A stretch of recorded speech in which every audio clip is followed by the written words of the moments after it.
우리가 지난 시간까지 해서 예수님께서 이 유대인들과 또 많은 사람들 향해 나누셨던 세 가지 비유를 함께 나누었습니다. 그리고 이 세 가지 비유 가운데 꼭 등장했던 내용이 한 가지 있죠. 그게 뭐냐면 하나님께서 먼저 선택했던 이 유대인들을 버리셨다라는 이야기를 세 번이나 예수님이 하셨습니다. 여러분, 좋은 이야기도 한 번, 두 번, 세 번 들으면 듣기 싫다라고 말하는데 버렸다라는 이야기를 세 번이나 들은 이 유대인들, 특별히 그 종교 지도자들, 나는 당연히 선택받았다라고 믿었던 종교 지도자들은 매우 기분이 좋지 않았을 것입니다.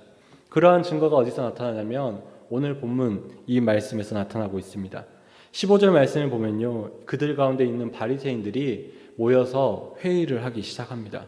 무슨 회의냐면 예수님을 말로 함정에 빠뜨리고자 공모하는 그들의 모습이 기록되어 있습니다. 그리고 아주 좋은 방법이 떠올랐는지 이제 그 방법을 실행하는 게 바로 오늘 본문 말씀인데요. 이 바리새인들은 자신들의 제자를 예수님께 보냅니다. 근데 제자들만 보내지 않고 누굴 보내냐면 헤롯 당원들을 함께 보냅니다. 여기서 헤롯 당원이라는 것은 헤롯의 사람들을 이야기합니다. 헤롯이 누구죠? 로마로부터 이스라엘을 통치할 수 있도록 그 지배권을 허락받은 사람이 헤롯이었습니다. 쉽게 말해서 친로마파의 수장이 헤롯이었죠. 그리고 그런 친로마파의 수장인 헤롯을 따르고 또 로마에 친하게 지냈던 이들이 바로 헤롯 당원, 헤롯 사람들이었습니다. 그리고 그러한 이유로 이 로마와 친하게 지낸다는 이유로 바리새인들은요, 이 헤롯 사람들을 굉장히 싫어했었습니다.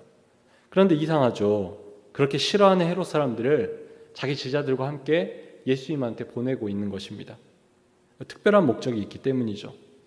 이 바리새인들이 보낸 제자들은 예수님을 찾아가서 먼저 예수님을 굉장히 높이는 이야기를 하는 걸 볼 수 있습니다. 16절 말씀인데요. 우리가 자막을 통해서 함께 읽도록 하겠습니다. 함께 읽겠습니다. 시작.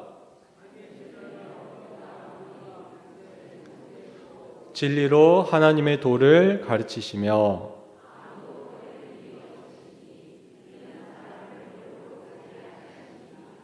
아멘.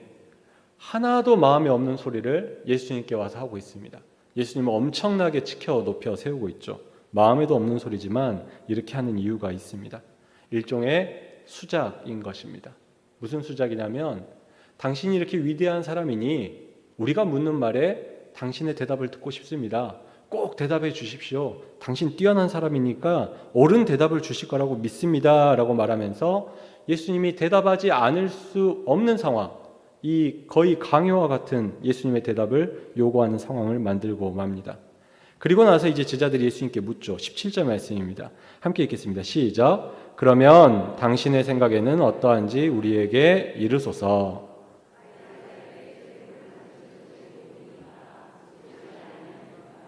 네. 이게 본론입니다. 묻고 싶었던 게 있었습니다. 그리고 반드시 예수님을 하여금 대답하게 만들고 싶은 게 있었습니다. 그게 뭐냐면 세금 문제입니다. 로마 황제인 이 로마 황제에게 세금을 내는 것이 옳은지 옳지 않은지 예수님 답해 주십시오라고 지금 강요하고 있는 것입니다. 그리고 이 질문을 통해서 지금 바리새인들이 유도하고 있는 것은, 노리고 있는 것은 무엇이냐? 예수님이 말로 올무에 빠지기를, 그 대답으로 함정에 빠지기를 원하고 있는 거죠. 즉 예수님이 어떤 대답을 하든 일종의 정치범으로 예수님을 만들고자 하는 그들의 목적이 있는 것입니다. 그래서 그들이 자신들이 그렇게 싫어하는 헤롯 사람들을 자신들의 제자들과 함께 보낸 것입니다. 사자성어 중에 이의제의라는 말이 있습니다.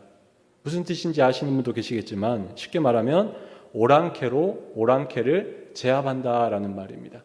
더 쉽게 말하면 나에게 적들이 있는데 적들끼리 싸우게 해서 서로 망하게 한다라는 뜻이죠.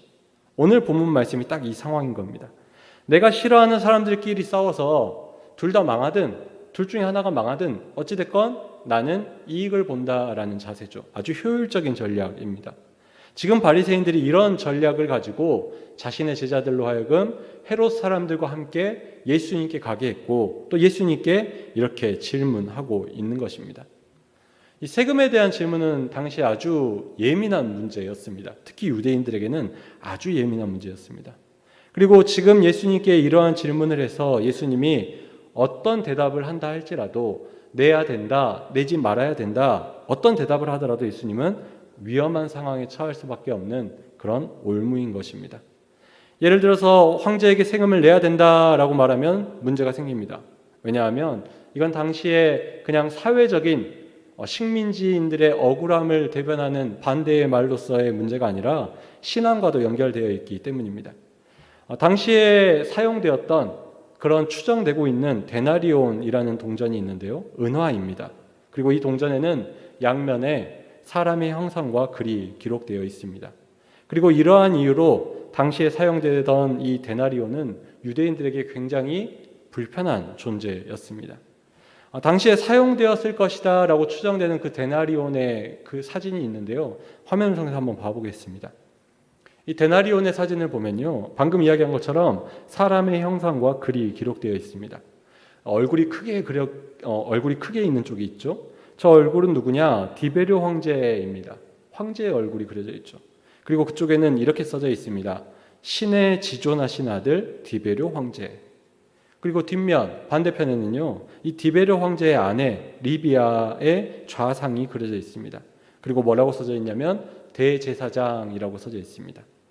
그래서 이 동전, 이 데나리온 동전은요, 곧 무슨 목적이 있었냐면 황제를 신격화하는데 쓰여지던 게 이 동전이었다라는 겁니다.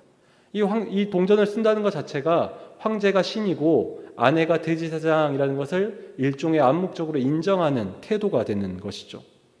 그래서 유대인들은 이 대제사장이라는 존재가 그들에게 매우 중요하고 매우 엄격했기 때문에 이 데나리온을 사용하는 게 굉장히 예민한 문제였습니다. 특별히 세금을 낼 때는 이 데나리온으로 내야 됐는데 그것을 내는 것 자체가, 세금 내는 것도 싫지만 데나리온으로 내는 것 자체가 굉장히 어려운 일이었다라는 겁니다.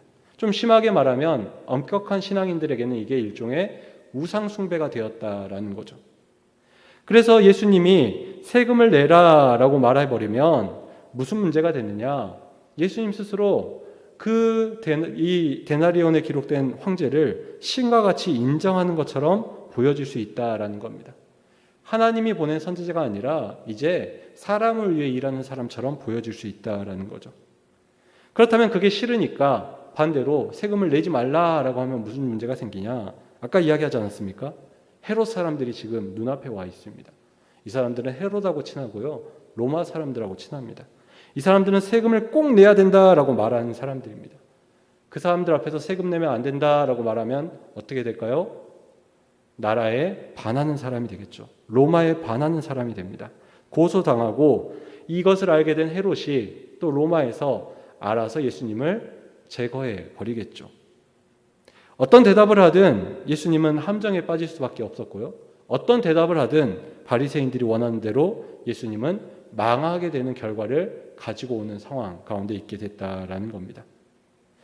이렇게 위험한 바리새인들과 또 이런 상황 가운데서 사실 우리가 그 상황 가운데 있다면 아마 고민하다가 둘 중에 하나를 선택하지 않을까라는 생각을 해보게 되는데요. 예수님께서는 그런 고민하지 않으십니다.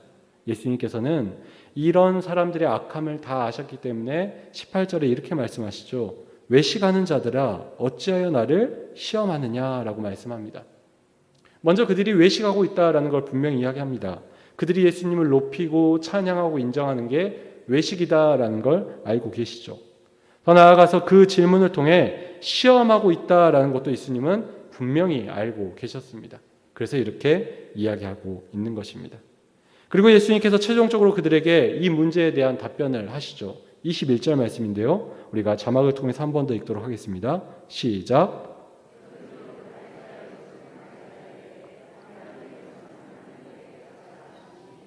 아멘. 사실 이 대답은요, 그냥 표면적으로 말 그대로 글자로만 보면 이 두 가지를 다 인정하는 것처럼 보입니다. 먼저는 가이사, 황제의 권한을 인정하는 것처럼 느껴집니다. 왜냐하면 황제의 것은 황제에게 주라라고 말했기 때문입니다. 그리고 그러한 것이 그대로 헤롯 사람들에게 들렸기 때문에 헤롯 사람들이 따지지 않고 돌아가는 것을 볼 수가 있습니다. 황제를 인정하는 것처럼 들렸기 때문입니다. 그리고 동시에 이 답변은요, 하나님을 인정하는 것처럼 들립니다. 그래서 하나님의 것은 하나님께 하라고 했으니까 당시에 예수님을 따르던 사람들이 예수님이 우상 숭배했다 혹은 예수님이 황제를 인정했다라고 따지지 않도록 만드는 대답입니다. 그래서 그냥 표면적으로는 둘 다 인정하는 것처럼 들리고요. 또 양쪽을 만족시키는 대답처럼 들립니다. 나쁘게 말하면 이도 저도 아닌 대답처럼 들릴 수도 있습니다. 하지만 예수님이 그런 의미로 사실 이런 대답을 하신 건 아닙니다. 예수님께서 이 안에 담아놓은 훨씬 더 강력한 하나님의 뜻이 담겨 있습니다. 당시 유대인들의 사고방식에서요, 이 세상의 모든 것은 누구의 것이었을까요? 하나님의 것입니다. 그 말은 로마 황제도 결국 누구의 것입니까? 하나님의 것입니다. 유대인들에게 있어서 사실 가이사, 황제의 것은 존재하지 않습니다. 그리고 예수님도 유대인이기에 더 나아가 하나님의 아들이기 때문에 이러한 사실과 이러한 신앙이 더 확고했겠죠.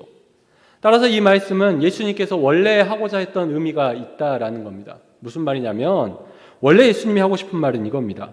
가이사의 것이 있다면 가이사에게 주어라.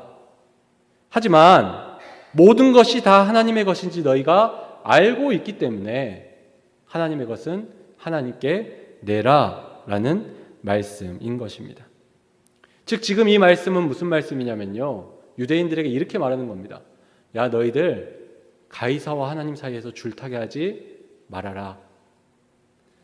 이것도 아니고 저것도 아니다 혹은 둘 다 맞다라고 인정하는 그런 삶을 살지 말아라. 다 하나님의 것이라고 인정하면 다 하나님께 드리는 게 맞다라는 거죠. 머리로만 말로만 모든 것이 하나님의 것입니다 라고 생각하지 말고 삶으로 하나님의 것을 진짜 다 드릴 수 있어야 한다라는 그런 강한 메시지를 지금 예수님께서 전하고 있는 것입니다. 사실 우리는 지금 예수님이 이 전하는 메시지에 그것을 들어야 했던 사람들과 같은 삶을 살 때가 있습니다. 무슨 말이냐면 우리 삶에서 딱 선을 그어놓고 살아가는 것들이 있습니다. 특히 신앙은 신앙이고 삶은 삶입니다. 교회는 교회고 세상은 세상입니다. 라는 그런 양분화된 생각을 할 때가 있습니다. 내가 하는 사업은 사업대로 존재해야 되고 내가 하는 직장생활은 직장생활대로 존재해야 되고 내가 가정에서 자녀들 양육하는 그 자녀들 교육 방식은 자녀들 교육 방식대로 존재해야 되고 신앙은 거기를 침범할 수 없다라고 생각할 때가 있다라는 거죠. 근데 그러면서도 우리는 항상 교회에서 말합니다. 찬양하고 기도하죠. 모든 것이 다 하나님의 것입니다. 그런데 실제로 우리의 삶에서 절대로 신앙이 들어오지 않기를 바라는 부분이 분명히 있죠. 그래서 교회에서 말씀 듣는 중에 우리가 직장에서 이렇게 살아야 됩니다. 우리가 사회에서 이렇게 살아야 됩니다. 우리가 자녀를 이렇게 키워야 됩니다. 라고 아무리 전해도 교회에서는 아멘, 모든 것이 하나님의 것입니다. 라고 말하지만 직장에 가는 순간, 사업장에서 내가 사업을 하는 순간, 내가 자녀를 가르치는 순간 하나님, 여긴 제 영역이에요. 이건 제 겁니다. 라고 말하는 우리의 삶이 있지 않느냐라는 것입니다. 우리가 이렇게 살아가는 모습을 하나님이 보시면 하나님 어떤 마음이실까요? 조금 이해하기 쉽게 말하면 이렇게 말할 수 있을 것 같습니다. 여기 이제 다들 자녀를 키워보시고 자녀들이 다 사춘기도 지났을 거고 사춘기처럼 사고치는 시기를 보내신 분들이 있었을 건데요. 자녀들이 어렸을 때는 자녀들이 부모가 요구하면 다 따라주죠. 다 이야기해 줍니다. 방에 들어온다고 성질 내지 않습니다. 그런데 사춘기가 되고요. 자아가 커져가고요. 또 그 자아가 커져가는 가운데 어떤 정신적인 혼돈의 시기를 겪으면서 방에 못 들어오게 하기도 하고요. 대화를 안 하기도 하고요. 혹시 여러분 중에 자녀 휴대폰 마음대로 보실 수 있는 분 계십니까? 없으실 것 같습니다. 그러면 그렇게 자녀들이 자라는 동안 필요한 거 다 해줬는데 집에서 산다고 집값 안 받고 밥값 안 받고 학교 다니는데 필요했던 돈들 다시 안 받고 자녀들 다 키워줬는데 자녀들이 나는 부모 도움 없이 내 뜻대로 내 마음대로 잘 자랐다라고 말하면서 이건 내 거예요 엄마 아빠 개입하지 마세요 라고 말하면 여러분 기분 어떠십니까? 좋으시죠? 인정이 다 되시죠? 그치 너의 인생이야 오케이 서운하지 않아. 하나님이 딱 그런 마음 아니겠습니까? 그렇다면 우리는 어떻게 살아가야 할까요? 지난 주일에 이제 저희 정대인 목사님께서 휴가 중이어서 제가 청년의 예배를 들어가서 설교를 하게 됐고요. 이제 설교를 예배에 대한 말씀을 준비했습니다. 그리고 이제 예배에 대해서 설교를 준비하면서 청년들에게 꼭 해주고 싶은 이야기가 있어서 이 로마서 12장 1절 말씀 제가 굉장히 좋아하는데 그 말씀을 이 메시지 성경이라는 번역본을 통해서 다시 한 번 더 청년들에게 나누는 시간이 있었고 저도 준비하면서 또 읽으면서 도전받았던 말씀이었습니다. 그래서 함께 읽어보려고 하는데요. 우리가 함께 자막을 통해서 로마서 12장 1절 메시지 성경 말씀을 함께 읽도록 하겠습니다. 시작!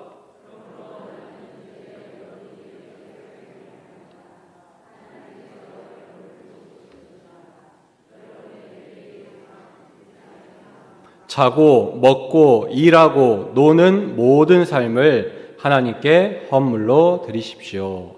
아멘. 매일의 삶, 일상의 삶, 어떤 삶?